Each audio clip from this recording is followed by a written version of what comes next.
Good afternoon, ladies and gentlemen. Good afternoon. If you can please take your seats, we are about to get started.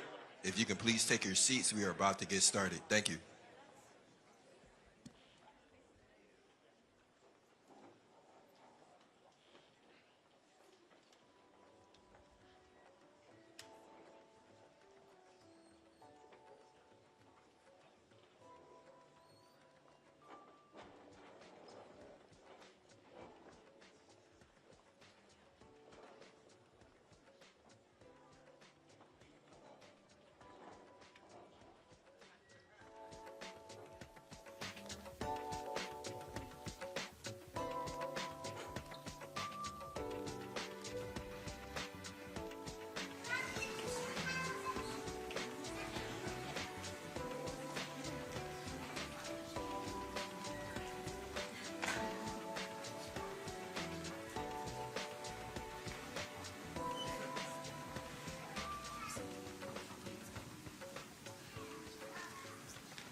All right, good afternoon. Good afternoon, everyone. Thank you for coming. I'm Kyle Diamanis, Deputy Commissioner for Human Foods at FDA. It's my honor and privilege to introduce to you the Commissioner of FDA, Dr. Marty Makary, a renowned surgeon, scientist, researcher, and public policy expert. Dr. Makary was confirmed as the 27th Commissioner of the FDA by a bipartisan vote of the Senate. Dr. Makary joined FDA from the Johns Hopkins University and Hospital, where he founded the Johns Hopkins Center for Surgical Trials and Outcomes Research, was named an endowed chair in the gastrointestinal surgery, and for the past 22 years has held an active clinical practice. He has authored over 300 peer-reviewed articles in medical literature, has conducted and led landmark cross-disciplinary research on a range of subjects, including obesity, cancer care, and adverse event monitoring. He is the author of a leading book on the microbiome, food policy, and other important health topics. A member of the prestigious National Academy of Medicine and the recipient of numerous honors and awards, his work has had a major and lasting impact on health policy and the field of medicine. One of the things I appreciate about Dr. Makary is that he cares deeply about people and has devoted his life to service. He was in the operating room caring for a patient the day before his Senate confirmation hearing last month. We're lucky to have him as our commissioner. He's all about helping people and driving outcomes, and today is another example of that. Please join me in welcoming FDA Commissioner Dr. Marty Makary.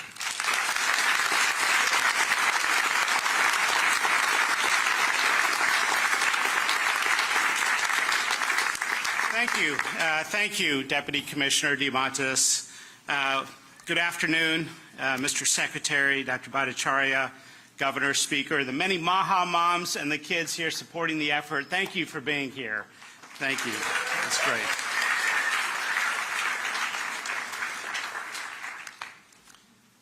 Today, the FDA is taking action to remove petroleum-based food dyes from the U.S. food supply and from medications. For the last 50 years, American children have increasingly been living in a toxic soup of synthetic chemicals.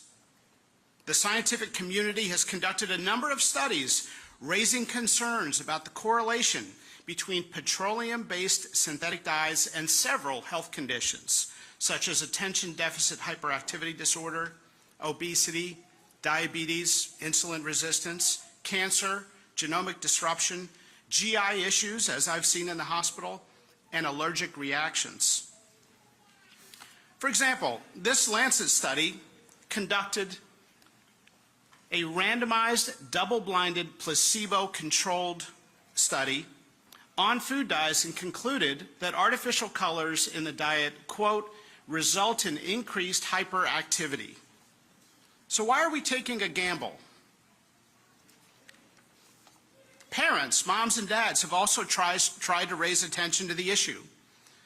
Some parents have observed that these chemicals cause hyperactivity and even aggressive behavior, and that it subsides when the chemicals are removed from the diet of the child, and sometimes even reoccurs when those petroleum-based chemical dyes are reintroduced. As I know from my experience taking care of children as a doctor, you have to always listen to the mom.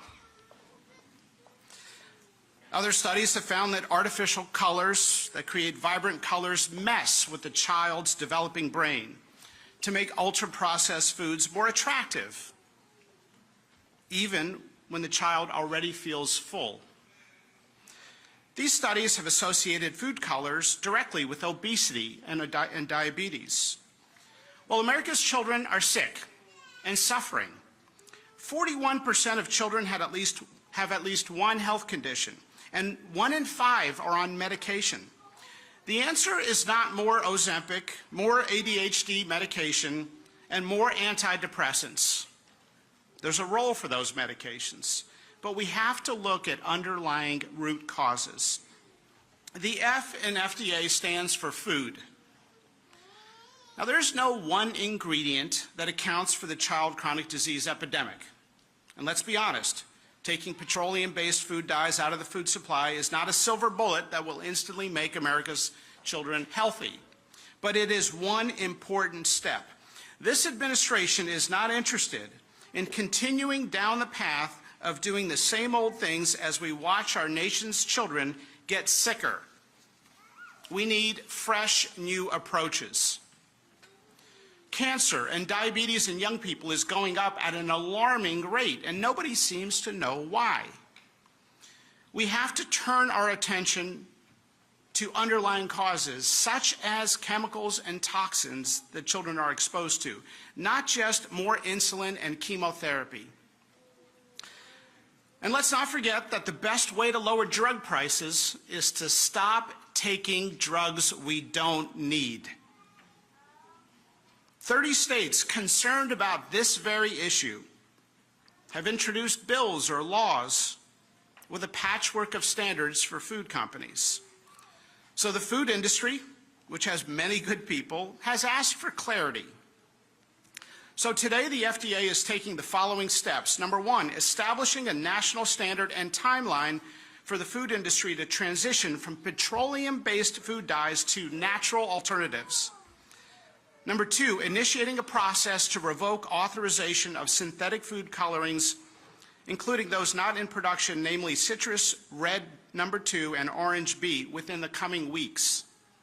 Number three, taking steps to eliminate the remaining 6 synthetic dyes on the market from the U.S. food supply, specifically red dye number 40, yellow dye number 5, yellow dye number 6, blue dye number 1, blue dye number 2, and green dye number 3. By the end of next year.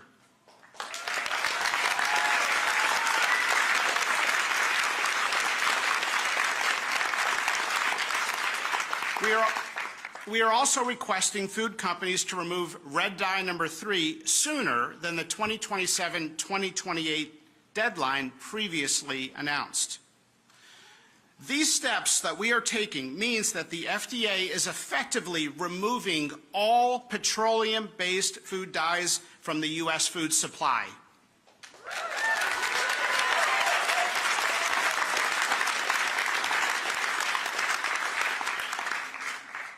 For companies that are currently using petroleum-based red dye,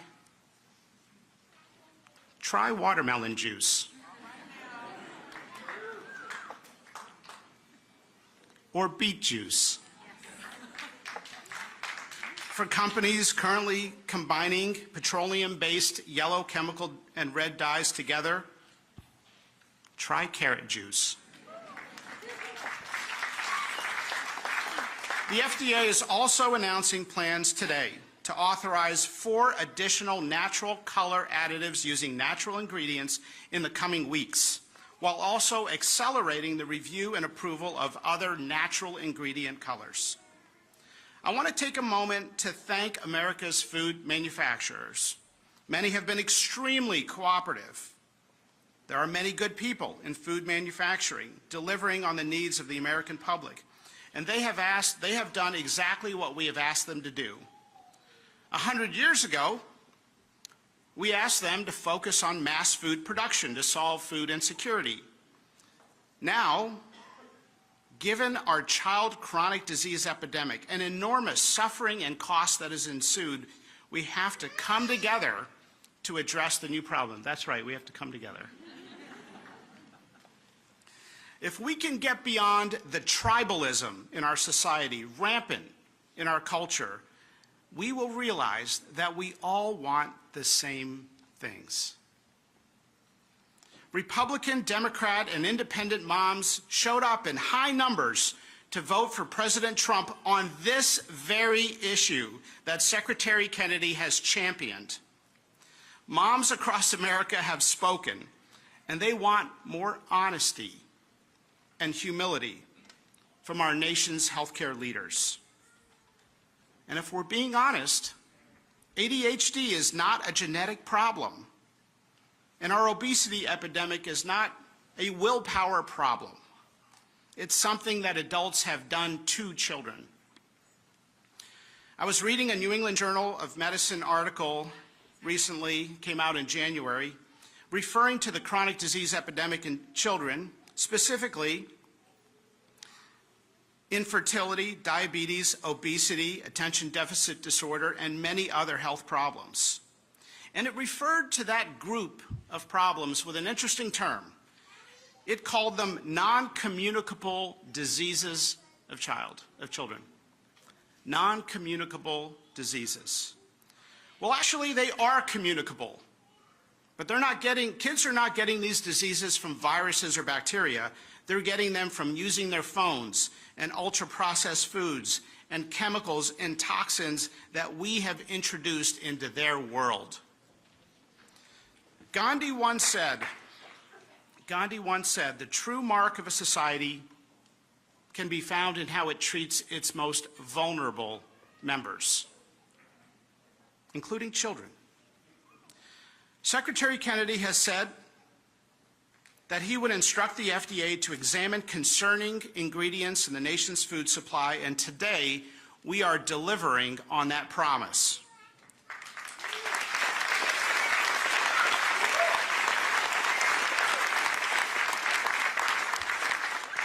To be clear, the transition from petroleum-based food dyes to natural ingredient food dyes will not increase food prices. We know that from other countries that have already made the transition. It's not an opinion. Today's announcement fulfills the administration's promise to use both gold standard science and common sense.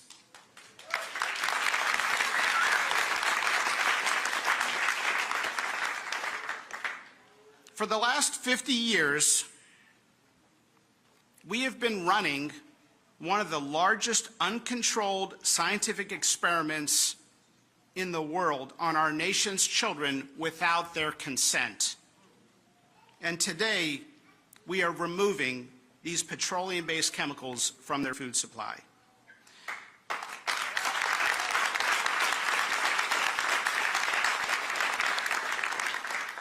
In summary, we are simply asking American food companies to replace petroleum-based food dyes with natural ingredients for American children, just as they already do for children in other countries. American children deserve good health. Thank you.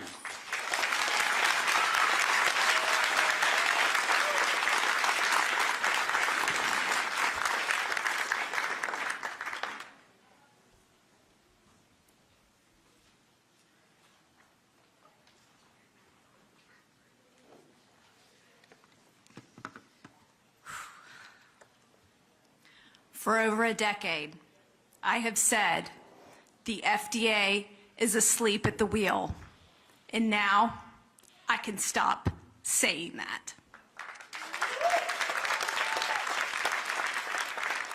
Hi, I'm Vani Hari. I'm a food activist and author, a fellow Maha mom, and I'm not affiliated with the HHS, just for the record. Thank you, Commissioner Dr. Marty Makary. Thank you, Secretary Kennedy, and everyone here at HHS that has made this swift action possible. Today marks the beginning of restoring the trust at the FDA and our regulatory institutions. Last September, I testified at the U.S. Senate about the blatant hypocrisy of American food companies selling safer products in other countries, while selling inferior versions of the same exact products here in the United States with artificial food dyes made from petroleum. The outrage of American companies doing this spawned a massive grassroots movement to hold these companies accountable. 1,000 concerned citizens, moms, children, elected officials, health leaders from across the nation gathered in Battle Creek, Michigan last fall, asking Kellogg's to remove the dyes they don't use in other countries. We had over 400,000 petition signatures to deliver to their headquarters, but they gave us the cold shoulder. They told us to get off their lawn. Secretary Kennedy took our unheard voices to the campaign trail and elevated them all the way up to President Trump. From the moment my kids were born, I have taught them the truth about artificial food dyes because our government was doing nothing to protect them from these harmful ingredients.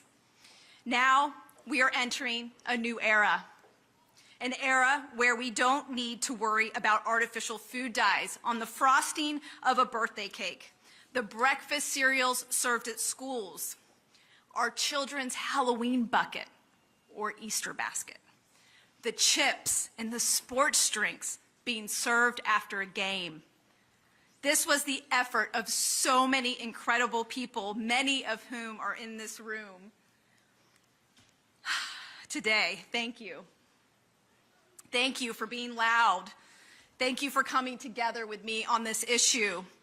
Because you made your voices heard, we now have made history together. And now we have intellectual honesty coming out of the FDA, focused on looking at updated science on food additives that American food companies are not using in other countries. This is a win for every American who doesn't know the truth about the food industry. For all the mothers, the fathers, the doctors, and the teachers out there struggling for answers on our children's health problems when they can be solved with food. Because you know what? Food is medicine. Thank you very much.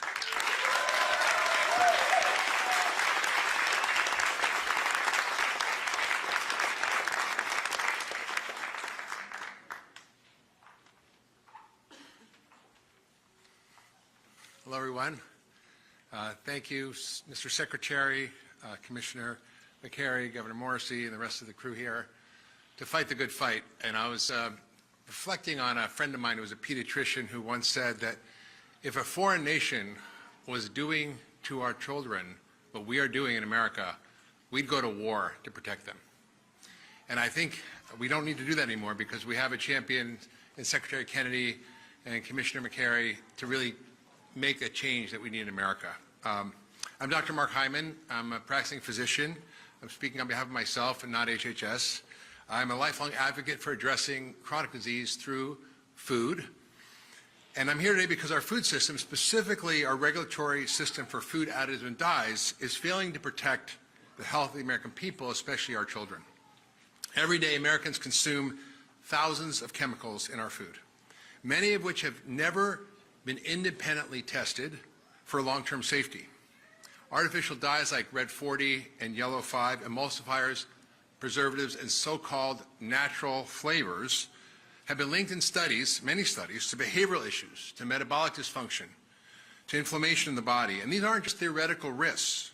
We're seeing rising rates of chronic diseases linked to food dyes and other additives like ADHD, obesity, autoimmune diseases, allergies, endocrine disruption, and even cancer. The highest levels of scientific evidence shows that these food dyes cause increased hyperactivity, reduced attention span, irritability, sleep disturbances in both children with and without pre-existing behavioral disorders. Now, these effects can occur at doses within the range of typical consumption for many kids, which is often in the many milligram doses. Is it any wonder that there's been a 1,000% increase in ADHD since 1970? 1,000%. No parent should have to guess whether the food they're giving their child contains substances banned in Europe but allowed here. No doctor should watch their patients struggle with chronic illness tied to ultra-processed food and be powerless to change it because our food policies lag decades behind the science. It's time, and it is time, it's happening, that the FDA and HHS is demanding full transparency, independent review, and science-based safety standards for every substance added to our food. Americans deserve a food system that protects their health and not corporate interests. Thank you.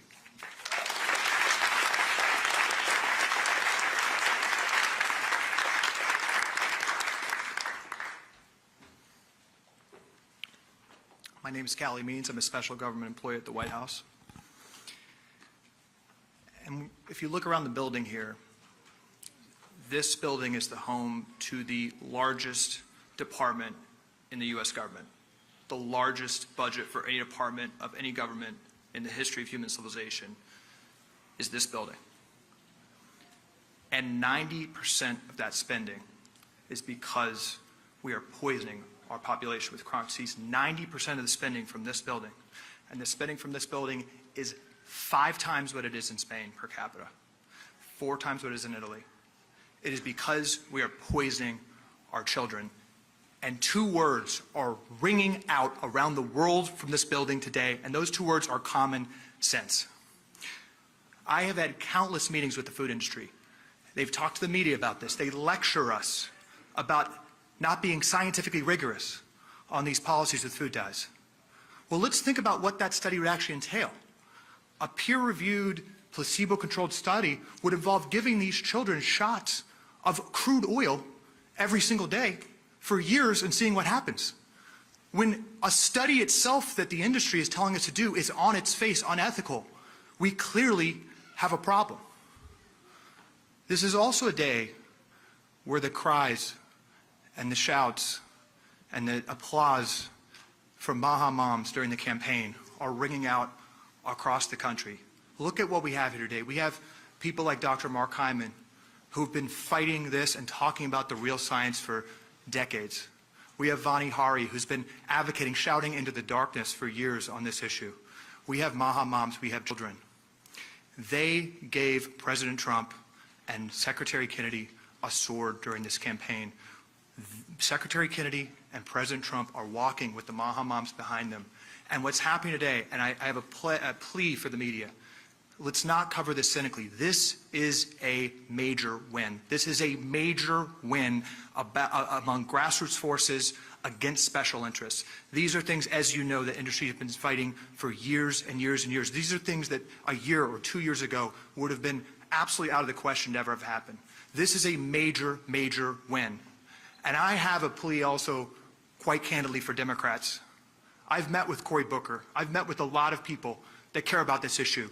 Where are you? Come to HHS, come to the FDA, and work with this administration on these unimpeachable issues. This is our children's lives at stake. We are poisoning our children. This is a monumental day of turning the tides in this country. And I just want to introduce the Speaker of the Utah House and recognize the incredible state leadership, 25 states around the country, inspired by Secretary Kennedy, inspired by President Trump, who've passed Maha bills and given the leverage for the federal government to be here today. So I want to introduce Speaker Mike Schultz.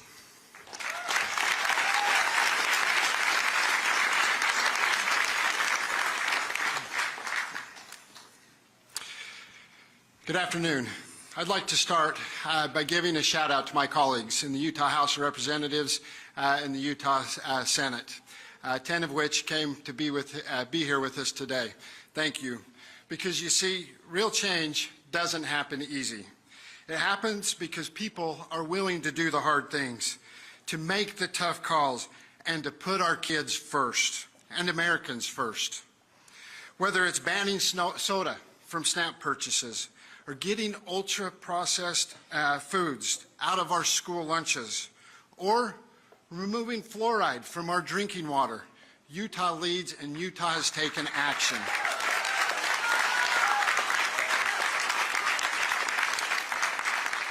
This year, we passed a ban on dangerous chemicals and synthetic dyes in school lunches. In fact, one of our largest school districts has been doing this for 3 years already, showing that we can provide a healthy environment for our kids without overburdening our schools and our school systems. These decisions aren't easy, and they're not always popular. But the mark of leadership is doing the right thing, even when it's hard. Secretary Kennedy can attest to that. While we're proud of the work we've done, we know that this fight isn't over. And it's not won in a single session, or in a single bill, or by a single state. It takes collaborative, sweeping approach to bring people together, local, state, and federal governments, all pulling in the same direction. That's why we're grateful for the growing partnership between the Utah Legislature and the Department of Health and Human Services. It's the kind of collaboration that gets things done and moves the ball forward. We appreciate the support, and we really respect the leadership in this room, especially Secretary Kennedy, and we're excited to keep the ball moving and to keep things going.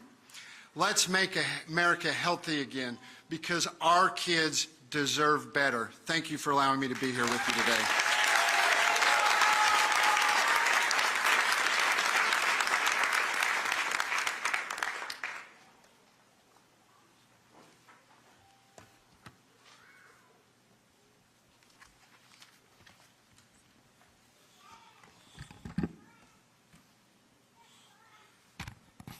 Well, good afternoon. What a wonderful time to be here at HHS today.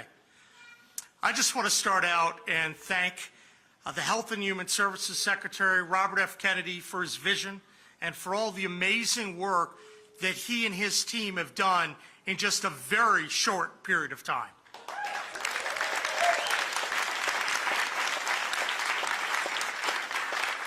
I'm grateful to be here with the Secretary and with the FDA Commissioner, Dr. Makary, and also I'm personally appreciative that President Trump had the good sense to pick these wonderful people. They're doing an amazing job making America healthy again.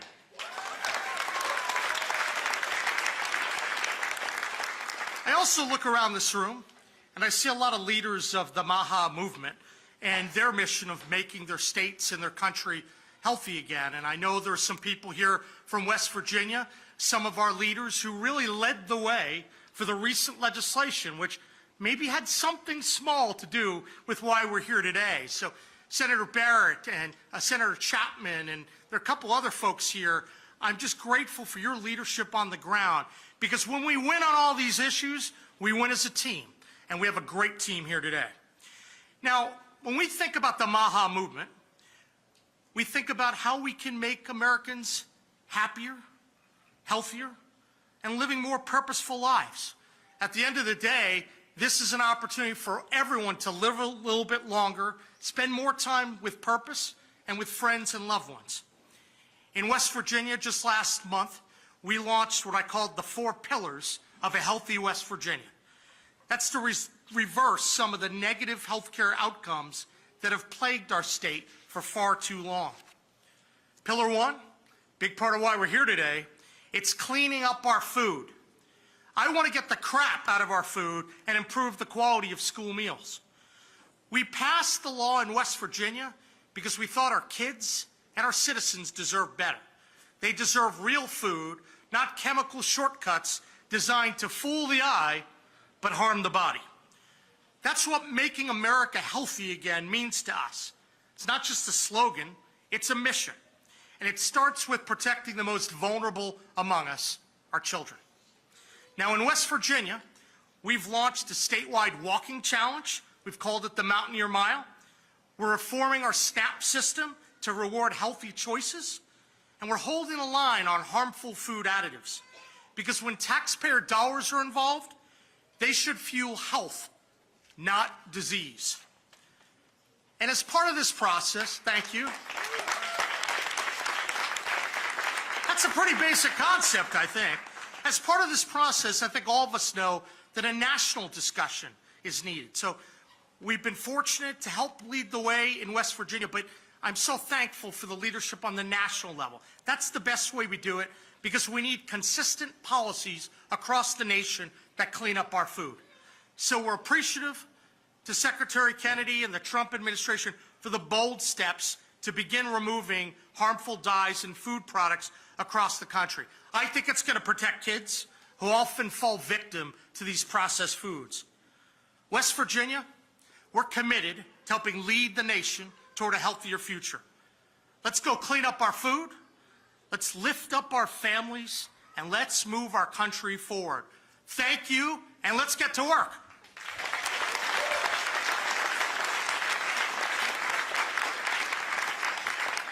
And now it is my pleasure, my honor, to introduce someone who makes a lot of people nervous here in Washington. That's Secretary Kennedy. Secretary Kennedy, this is a guy that's willing to speak the hard truths and stand up for everyday Americans. Even when it's not popular, he stands up, he makes it happen. Let's join me in welcoming him, a warrior for America's children, RFK Jr.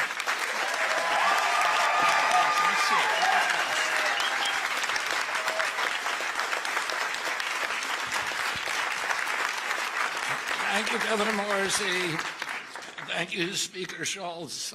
Thank you to Dr. Mark Hyman, who's been my friend and partner on these issues for over 20 years. Thanks, Vonnie Ari, who's been an extraordinary leader. And then Marty Makary, I'm so grateful that you agreed to join the administration. And Jay Bhattacharya, will you guys come up here and stand behind me? We have an amazing team at HHS. When my uncle was president in the 1960s, we had the healthiest people in the world. And one of the basic assumptions of our country was that because we were robust people, because we were vigorous, because we were tough, we had what my uncle called this beef jerky toughness, that was responsible for our country being the land of the brave and the home of the free, the greatest industrial power in the world, the wealthiest country. We owned half the wealth on earth when my uncle was president, and part of that was because of the vigor of our society. And that's one of the reasons he started the Presidential Council on Physical Fitness, because he felt that Americans were getting soft, and it was going to steal from us and erode all of our leadership, our moral authority, and our values, and our role as an exemplary nation. And since his death, we've had this extraordinary chronic disease epidemic. When my uncle was president, 3% of American kids had chronic disease. Today, it's around 60%. And these are a broad category, the ones that Marty mentioned, like ADHD, the neurological disorders, ADD, ADHD, speech delay, language delay, tics, Tourette syndrome, narcolepsy, ASD, and autism. All of these are injuries that I never heard of when I was a kid. They were not part of the nomenclature. They weren't part of the dialogue. There was zero spent in this country treating chronic disease when my uncle was president. Today it's about $1.8 trillion annually. It's bankrupting our nation. 74% of American kids cannot qualify for military service. How are we going to maintain our global leadership with such a sick population. We have all these autoimmune diseases, these exotic diseases. And again, I never heard of juvenile diabetes, rheumatoid arthritis, lupus, Crohn's disease, and 100 others that were just unknown when I was a kid. I never knew anybody with a peanut allergy. I never knew anybody with a food allergy. Why do 5 of my 7 kids have allergies? I never knew of anybody who had eczema. I knew of a very small number of children who had asthma, but that has exploded as well today. And our fertility is dropping dramatically. Teenagers in this country today have the same testosterone levels as 68-year-old men. Our girls are reaching puberty 6 years early, from 10 to 14 years old. And this is existential for our country. And we have to address it. And one of the probably, when I met with, and I want to commend the food companies for working with us to achieve this agreement or this settlement. And when I went in a few months or about a month ago to meet with a few food companies, I was talking with my staff about these petroleum-based dyes, and I said, if they want to add petroleum, if they want to eat petroleum, they ought to add it themselves at home. But they shouldn't be feeding it to the rest of us. And without our knowledge or consent. And unfortunately, we're going to get rid of the dyes, and then one by one, we're going to get rid of every ingredient and additive in food that we can legally address. One of the problems is that the industry, which all of these industries, cast a dark shadow historically over this agency. And there's so many conflicts that we are now systematically eliminating. That has allowed them to suppress the science. There's shockingly few studies, even on food dyes, and on all these other ingredients as well. And Jay Bhattacharya, who is here and who is running, the director of NIH, is now narrowly targeting these kind of food additives for scientific study, so that one by one we can start eliminating them where they can. Where we can't, there's things that we'll never be able to eliminate, like sugar. And sugar is poison, and Americans need to know that. It is poisoning us. It's giving us a diabetes crisis. When I was a kid, I always say this, a typical pediatrician would see 1 case of diabetes in his lifetime. Today, it's 1 out of every 3 kids who walks through his office door. In our most recent study from NIH, 38% of American teens, it's half our adult population. This is existential. We are spending as much on mitochondrial disorders like diabetes as we spend on our military budget. We can't continue to exist like this. And the problem is industry is making money on keeping us sick. As Jay pointed out, ADHD is associated with all these behavioral disorders. But those disorders are treated not by changing our diet, but providing medications to treat our kids. And they get medicated, and that's the only solution. And, I would point out that there is part of the etiology of these diseases is a kind of media malpractice, a mass psychosis that has our media not talking about this. And one of the possible reasons for that is the amount of money that's coming from the pharmaceutical companies into our media and from these food companies, or the advertising.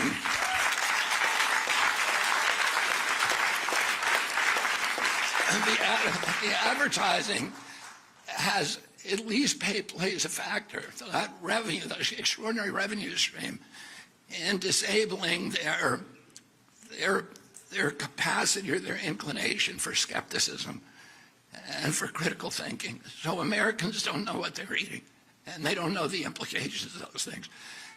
And for those products, Mark Hyman says in his book, the 10-day sugar detox diet, which I'll give a plug to, is a very good book. He talks about how dangerous sugar is and how it's as addictive as crack. And our children are addicted to it from when they're little kids. Our agency recommends, I think, a huge amount of sugar for kids from when they're born. And it's hurting them, and it's addicting them, and it's changing their taste buds so that they crave it. And it's disabling our population. So for those ingredients that we can't ban legally, we're going to start informing Americans about what they're eating. And we're going to try to work with Congress and the White House to make sure that we have adequate labeling so mothers who go into the grocery stores know what is good for their children and what is not. I want to say one other thing about the moms. When I went and spoke for the first time, and I met with the heads of all the food industry companies, one of the things that they said to us is that the worst thing for us is if we have a patchwork of legislation in all these different states, because then we're not capable of marketing nationally distributed products, because we're going to have different regulations in every state. And they didn't want that, and that's one of the reasons they came to the table with us. I want to thank Speaker Schultz, and I want to thank Governor Morrissey, and I visited many other governors in Virginia and West Virginia, in Arizona and Utah and other states that are banned, that are having these local bans. Those bans have given us leverage to make demands on the food company, and the only reason that those states have banned these products is because of these ladies and millions of more across the country, the warrior moms who have powered the MAHA movement.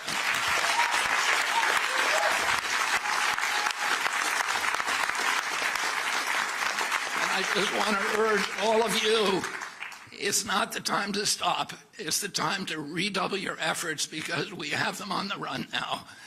And we are going to win this battle. And 4 years from now, we're going to have most of these products off the market, or you will know about them when you go in the grocery store. So I want to thank you.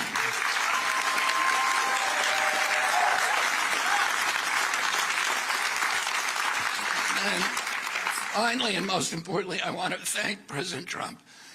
President Trump often, says that he's going to make America great again. But he knows that he cannot make our country great again if our country is weak, if we're not healthy, if we don't have vigor, if we're not a robust people.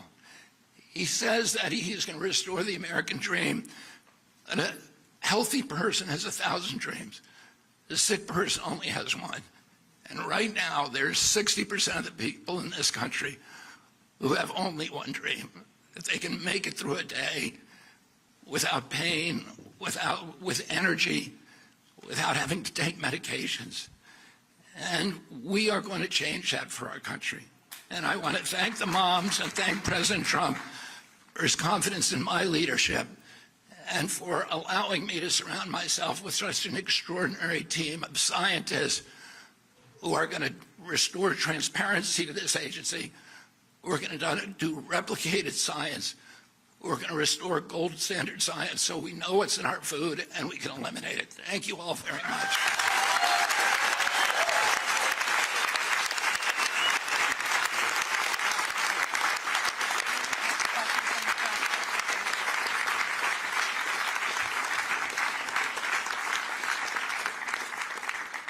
Thank you, Secretary Kennedy. Thank you to everyone for being here, and thank you to the press for attending today. We're going to take some questions from the press. If you can please say your first, last name, and outlet when I call on you, that would be great. Sarah, CNN.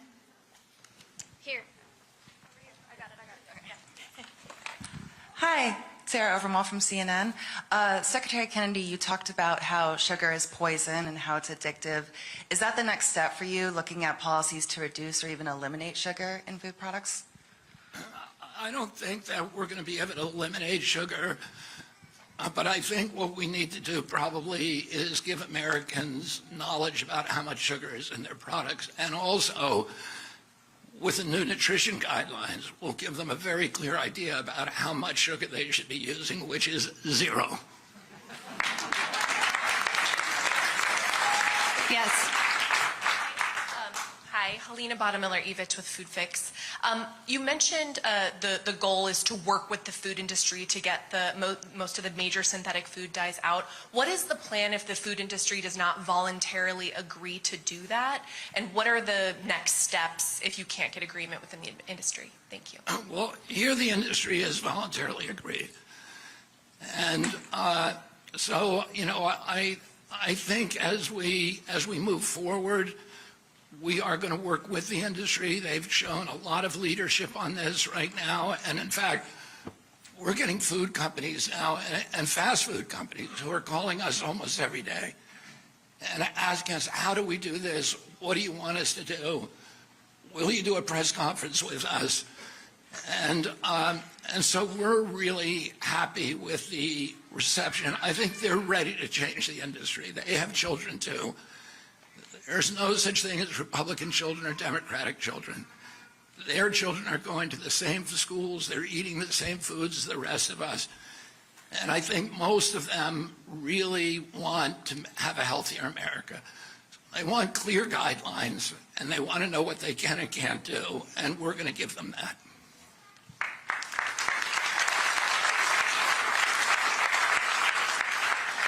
Yes. Hi, Margaret Manto with Notice. I'm wondering if there's any pharmaceutical additives that you'd like to eliminate?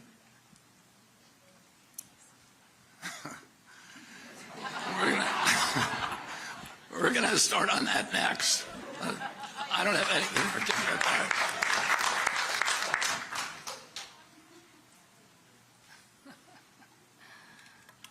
Yes, in the white.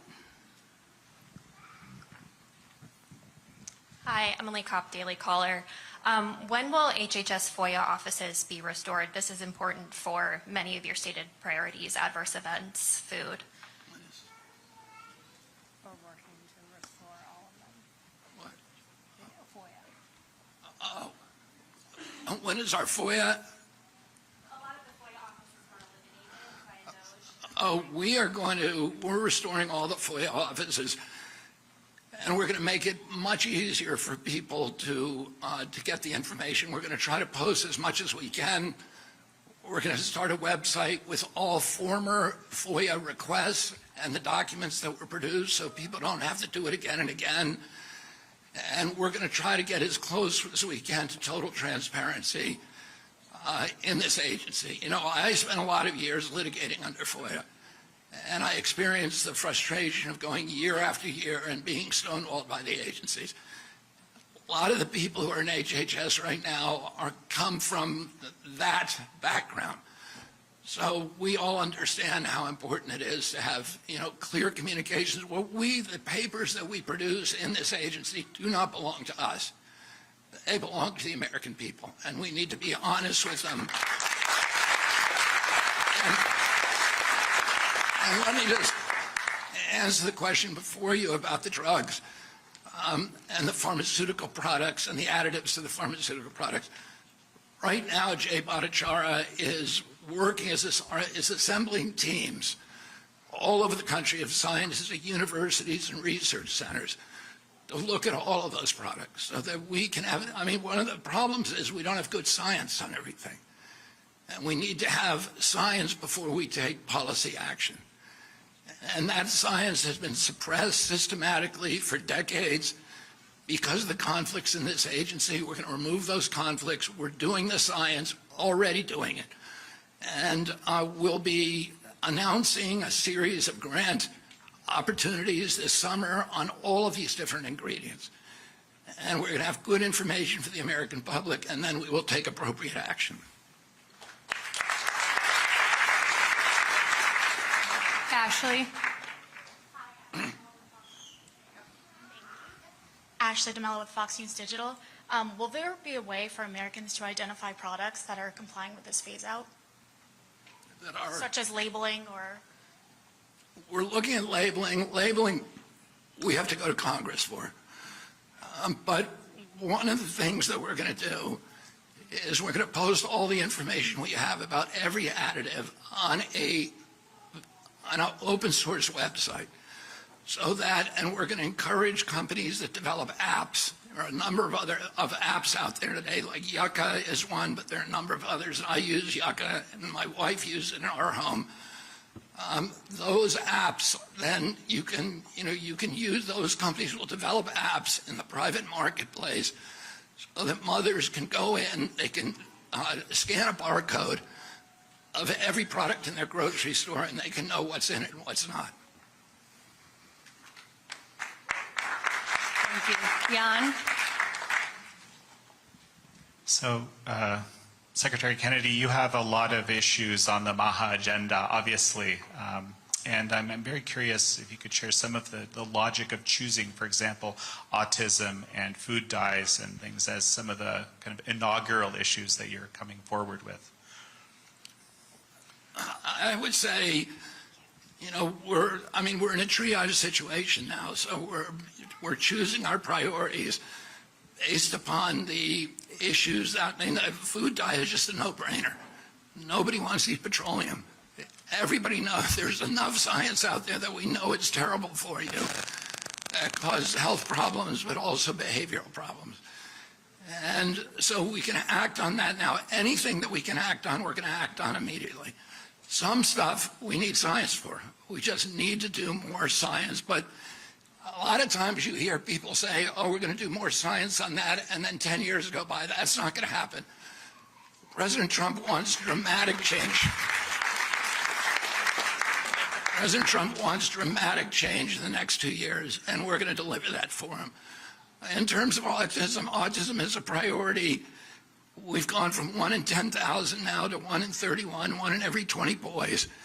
This is 1,000 times more impactful to our country from an economic point of view, from a moral point of view, from just from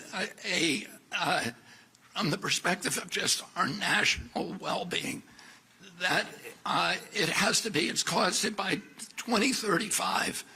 It's going to cost us, autism alone, just one of these chronic diseases will cost our country $1 trillion a year. We have to end that, and we have to end that because the children and the families are suffering so terribly. So that has been a priority for me for 20 years, and it will continue to be a priority, and we are going to find the answer very, very quickly, and we're going to eliminate the exposures that are causing it.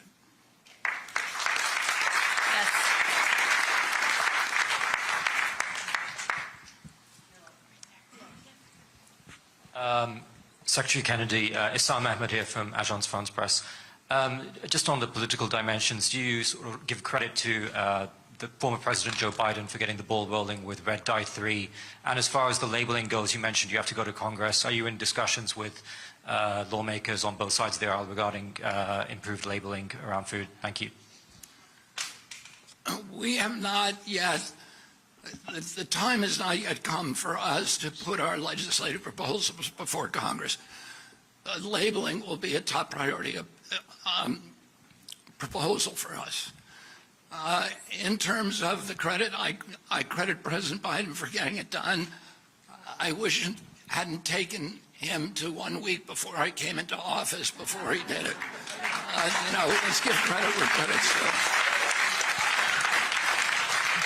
Okay, one more question right there in the pink.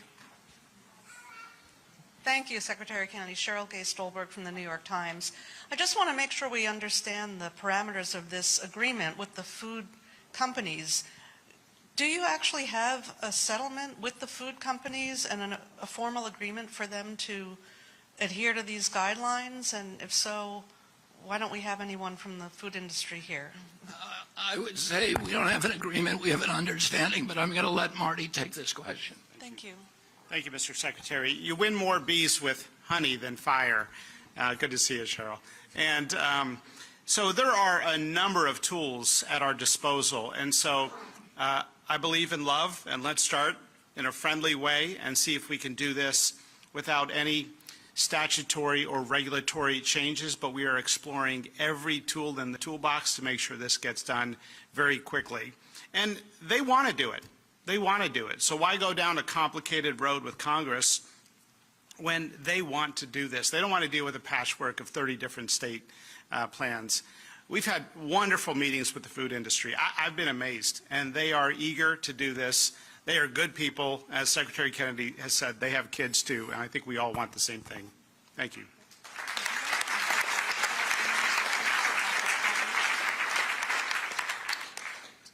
So I just wanted to make a couple of comments about the role of the NIH in all this. One of the major problems that I think that that parents around the country have faced is when they go to the scientific literature, they come back with a stone wall. They hear that, well, the science hasn't been done, it's not rigorous. And part of the problem is that scientists are afraid to ask questions, basic questions that parents want answers to.